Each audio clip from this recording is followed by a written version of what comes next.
प्रमुख मेले एवं त्योहारों के बारे में जानेंगे कि कौन सा मेला कहाँ लगता है और किस तिथि को लगता है। तो पहला मेला है पुष्कर मेला। पुष्कर मेला लगता है अजमेर, पुष्कर अजमेर। यह किस तिथि को लगता है? तो कार्तिक शुक्ल एकादशी से पूर्णिमा तक। कब तक लगता है? चालू तो होता है कार्तिक शुक्ल एकादशी से पूर्णिमा तक। इस मेले पुष्कर झील के किनारे ब्रह्मा जी का क्या है? मंदिर के सामने लगता है। पुष्कर झील, पुष्कर झील के सामने क्या है? ब्रह्मा जी का मंदिर, उसके सामने लगता है। इस मेले को राजस्थान का सबसे रंगीन मेला, क्या याद रखना है? कौन से मेले को राजस्थान का सबसे रंगीन मेला कहते हैं? तो पुष्कर मेले को। किसको कहते हैं? पुष्कर। ब्यावर के आसपास के क्षेत्र को मारवाड़ा कहते हैं और इसे क्या कहेंगे फिर? मारवाड़ा का कुंभ। क्या कहेंगे? मेरवाड़ा का कुंभ। क्या है? मेरवाड़ा का कुंभ। उसके बाद पुष्कर झील। पुष्कर झील में क्या है? दीपदान की परंपरा है। दीप जलाने की क्या है? परंपरा। पुष्कर मेला ये क्या है? अंतरराष्ट्रीय मेला। ये एकमात्र अंतरराष्ट्रीय मेला है राजस्थान का। इस स्थान पर इसका नाम पुष्कर कैसे पड़ा? जो ब्रह्मा जी थे ना, ब्रह्मा जी की पंखुड़ी गिरी थी, इसलिए इस स्थान को पुष्कर कहते हैं।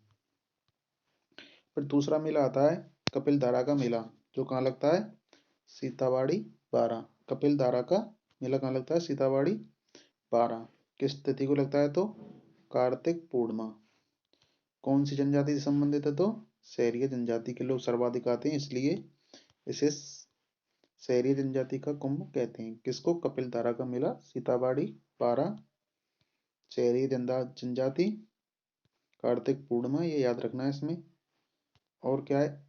यह मेला कपिल धारा या बाणगंगा नदी के किनारे आयोजित होता है। किस नदी के किनारे? बाणगंगा या कपिल धारा। इसी में शहरिया जनजाति के लोग अपने पूर्वजों की क्या है? अस्थियों का विसर्जन करते हैं, इसलिए इसे शहरिया जनजाति की गंगा कहते हैं। शहरी जनजाति गंगा किसे कहते हैं? तो बाणगंगा। किस मेले को कहते हैं? तो कपिल धारा का मेला।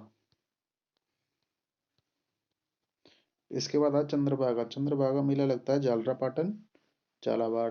किस तिथि को? तो कार्तिक पूर्णिमा। यह मेला चंद्रभागा नदी के किनारे आयोजित होता है। नाम से ही पता चल रहा है। चंद्रभागा, झालरापाटन, झालावाड़, चंद्रभागा नदी, और किस तिथि को लगता है? तो कार्तिक पूर्णिमा। फिर आता है कपिल मुनि का मेला। कपिल मुनि का मेला लगता है कोलायत, बीकानेर। कपिल मुनि का मेला कहाँ लगता है? कोलायत, बीकानेर। किस तिथि को? तो कार्तिक पूर्णिमा। यह बीकानेर जिले का सबसे बड़ा मेला है। इसे जांगल का कुंभ भी कहते हैं, क्योंकि जो बीकानेर के आसपास के क्षेत्र को क्या कहते हैं? जांगल प्रदेश, इसलिए क्या कहलाएगा? जांगल प्रदेश का कुंभ। इस मेले में कोलायत झील में चारण जाति के लोग दर्शन नहीं करते हैं। पूछते हैं चारण जाति के लोग किस झील का दर्शन नहीं करते हैं? तो किस झील का दर्शन नहीं करते हैं? तो कोलायत झील। राजस्थान में सर्वप्रथम दीपदान की परंपरा कोलायत झील से ही प्रारंभ मानी जाती है। सबसे पहले किसमें मानी जाती है? कोलायत। एक थी पुष्कर में भी दीपदान की परंपरा है। फिर आते हैं कैला देवी। कैला देवी का मंदिर कहाँ लगता है? करौली। कैला देवी के मंदिर के सामने भौरा भगत की छतरी। जो किस जो किस पे सवार हैं? सिंह पर सवार। इनकी सवारी क्या है? शेर। क्या है? शेर। कौन सी पहाड़ी पर है? त्रिकूट पहाड़ी पर इनका मंदिर बना हुआ है। नदी पूछे तो काली सिल। और यहाँ हनुमान जी हैं, लांगर वीर हनुमान विराजमान है। लांगर लांगर वीर हनुमान जी विराजमान है। और ये करौली के यदुवंशी शासकों की कुलदेवी है। कैला मैया का मेला कहाँ लगता है? करौली। कब से शुरू होकर कब खत्म होता है? तो चैत्र शुक्ल प्रतिपदा से चैत्र शुक्ल एकादशी तक।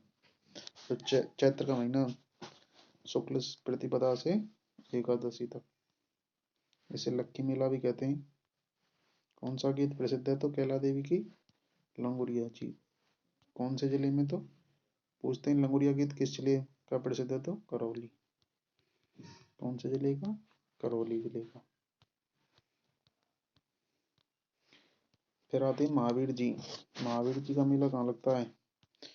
चांदनपुर, करौली। नदी कौन सी है? गंभीरी नदी। यहाँ की क्या प्रसिद्ध है? लठमार होली। कहाँ की है? तो महावीर जी करौली की।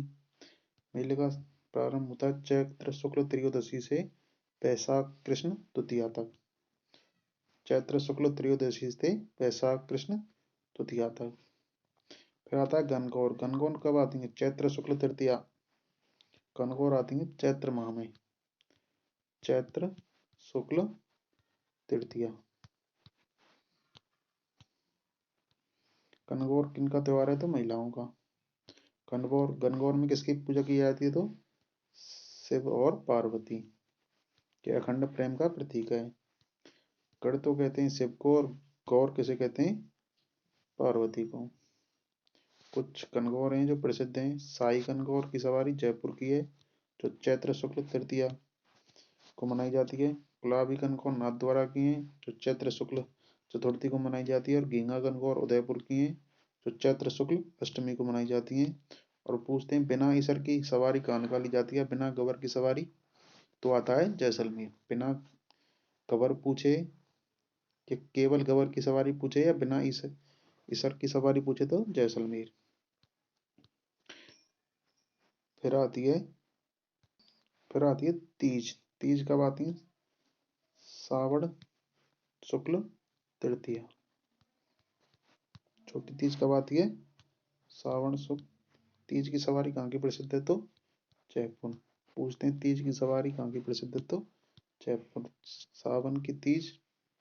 सावन माह के गीत किस त्योहार पर गाए जाते हैं? तो छोटी तीज पर। फिर आती है बड़ी तीज। बड़ी तीज कब आती है? वो तो आ गई श्रावण माह में। उसके बाद आती है बड़ी आएगी भाद्रपद कृष्ण तृतीया। वो तो आती है शुक्ल तृतीया को। ये किसको आती है? कृष्ण तृतीया को। ध्यान रखना, छोटी आती है शुक्ल में और बड़ी आती है कृष्ण पक्ष में। इसे भादुड़ी तीज, बूढ़ी तीज, सातुड़ी, कजली, बूंदी की तीज कहते हैं। ठीक है नाम है?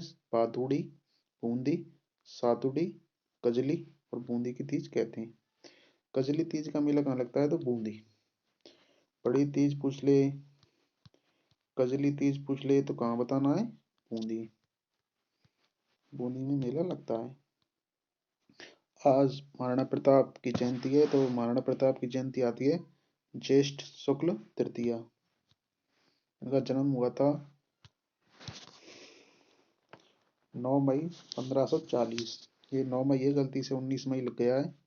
9 मई 1540 महाराणा प्रताप का जन्म हुआ था रविवार के दिन। इनके दो जगह मेले लगते हैं। एक तो लगता है चावंड में एक मेला, और दूसरा मेला लगता है कहाँ? हल्दी घाटी। इनका जन्म हुआ था कुंभलगढ़ तुर्क के कटारगढ़ लघुदुर्ग में के बादल महल जनाना कक्ष की जूनी कचहरी में। फिर एक मेला आता है खेजड़ली वृक्ष मेला, जो खेजड़ली गांव जोधपुर का प्रसिद्ध है। ये लगता है भाद्रपद शुक्ल दशमी को। कब लगता है खेजड़ली मेला? भाद्रपद शुक्ल दशमी। एकमात्र क्या है? वृक्ष मेला। और वृक्ष बिश्नोई बिश्नोई समाज का क्या है? कुंभ। क्योंकि बिश्नोई थी ना अमृता बिश्नोई, इसके लिए बिश्नोई समाज का क्या है? कुंभ। यहाँ गहनी महिला छुपाती नहीं बल्कि सबको दिखाती है। इसमें क्या है? चोरी नहीं होती है। खेजड़ली वृक्ष मेले में क्या है? चोरी नहीं होती है। और जो खेजड़ली कांड हुआ था कब हुआ था? 1730 में। राजा कौन थे? अभय सिंह। अमृता बिश्नोई समेत 363 लोग खेजड़ली की रक्षा के लिए वीरगति को प्राप्त हो गए। तो आज के लिए इतना ही। वीडियो अच्छी लगे तो चैनल को सब्सक्राइब जरूर करें। धन्यवाद।